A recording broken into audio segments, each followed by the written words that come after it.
Warrior, we have to talk about this because this is actually long overdue.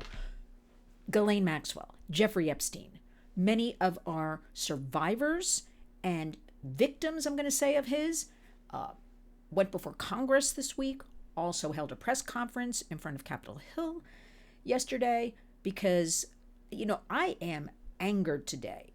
We have heard nothing but lie after lie after lie. I've held back a little bit just because I want to see how the facts play out and how our government will handle things. But it's time to speak up. These women have come forward.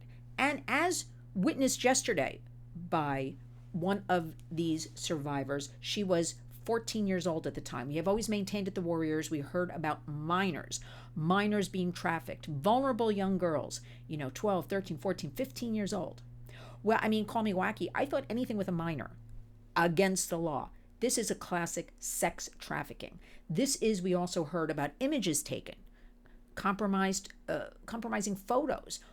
We're not hearing enough about where is all the digital evidence, where are the photos. We know. Let's just talk about what we know. And we know. We were told by A.G. Bondi that there's a missing minute in the Jeffrey Epstein jail the night of his demise, and we know that's not true. And I want to point out, we have internet sleuths today in 2025, and nothing gets by them. They analyze, they come together, they throw out theories, they will find the slightest thing. You can't put it over on the public anymore. These women came together on Capitol Hill yesterday because they were left with no recourse. This is not about politics, left or right. This is about truth and transparency. And the lies have been piling up. A.G. Bondi has dug a hole. She's got things on her desk, which in her own words, she said, and this is pretty sick stuff. Okay, she said this on a cable news program. Okay, so what exactly is the sick stuff? 33,000 pages, most of it redacted. The only thing that should be redacted is a minor's name, correct? So let's talk about what this is doing to human trafficking, sex trafficking. Overall, the trauma it's causing, why victims don't come forward when they're seeing our own government, the top of everything, causing all this. And bear in mind, let me just throw this out there. Our children, our teens are watching all this. No wonder we have a youth mental health crisis. Because this is something the women came forward yesterday in the last 2 days. Okay, a couple of days ago, a group testified. They were at Congress, and yesterday was a press conference. Because when Ghislaine Maxwell was moved to this cushy compound with spa services, and she can make a latte, okay, with no gates around, she might as well just be kind of at this, spa type atmosphere where she can, I understand, walk to town and get a library book, something to that effect. The women were horrified. Some were minors, a lot of them. I'm getting very worked up about this because there is no transparency. Where do we go from here? The only thing we can do, in my warrior's opinion, is stand behind and let us commend these brave women, because this is not easy. Look what happened to Virginia Giuffre. We'll never know the story there, except she's not here anymore. End of story, close the book. I have a lot of questions, don't you? What's going to happen to this group of women? How about all the women that never came forward, that don't want to be involved? They're too scared to be involved. The ones who have come forward, who's going to protect them? Because to count, we have between 5 and 20 women that have harmed themselves in a lot of different ways. I'll leave it at that because of algorithms. This is a circus. This is an SH, fill in the blank show. Lie, one after the other. A.G. Bondi is not being truthful, is not coming forward. We have Kash Patel. We don't even need the theatrics. I'm going to call them theatrics. But I understand why we had all of this in the last 48 hours on Capitol Hill, because we should have the FBI and the DOJ providing to the public. And why can't a victim look at what was written about her or said about her in some of these files? She has seen nothing, one in particular I'm thinking of. So the only thing I can think of we can do is keep demanding justice. The public stepping in, demanding justice. You have to remember, vulnerable children, vulnerable adults, how much trauma is involved there.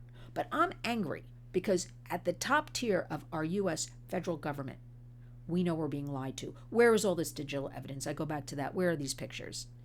Show us things. It leads us to only one conclusion. The conclusion is cover up. There's nothing else to say about it. The conclusion is certain people involved. There's no other way around this, because I've been thinking about it for years now. What's going on here? But the final straw was Ghislaine Maxwell, 4 victims being moved into this cushy compound. And they had to come forward. They have to speak up. And a lot of them say they do it because it's not about money. It's about justice. It's about not being believed. It's about they've poured their hearts out. We go all the way back to Florida. I mean, Pam Bondi was AG in Florida for years. She could have reopened, taken care of that Epstein case from 2008, and nothing ever happened. She came to Washington. She started this. She had client list on her desk. She had seen pretty sick things, yet then she said, nothing to see here. Okay? So again, we as the public, we as warriors must stand up for all of these victims, survivors.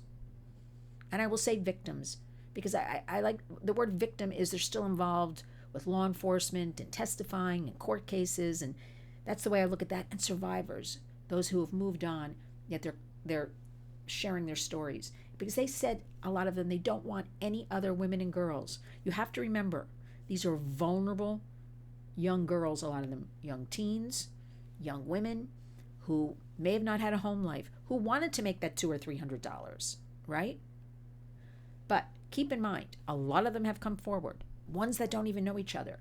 Ghislaine Maxwell, she put the pressure on them. She scared them. She said she was going to tell people. She said they'd be in a lot of trouble because Jeffrey's very powerful. We've heard all kinds of things. Why is this allowed to go on? This is a big red mark across Washington right now. We'll be following up, as will you, but there is no conclusion except lie after lie after lie. We're not accepting it. We demand justice. Join us. Be that warrior. And remember always, because our kids are watching all of this, what must they think? People at these levels getting away with things. Why the lie? Nobody can figure it out. From lawyers we've spoken to, victims, survivors, advocates, except there's some sort of cover-up. I don't like saying that. Again, I say to you, it's not about politics. It's not about right, left, Democrat, Republican. It's about truth and transparency. And we work so hard in human trafficking for resources, for solutions, for policy, to help our American brothers and sisters, our children. And then we have this. Leaves a lot to think about, doesn't it? So honor our hashtag Community Creates Change. Follow lynswarriors.org, always for updates. Let's follow along with all of this, but do your part. Let us demand justice. Other than we take to the streets by the millions in Washington, I don't think, and I don't like saying this, we will ever get to the bottom of the Jeffrey Epstein story. Any of it. What do you think? I'm curious to hear your thoughts in the body of this video, so please leave some comments. I want to hear from you, lynn@lynswarriors.org. And remember, when you wake up each and every day, go out and be a warrior.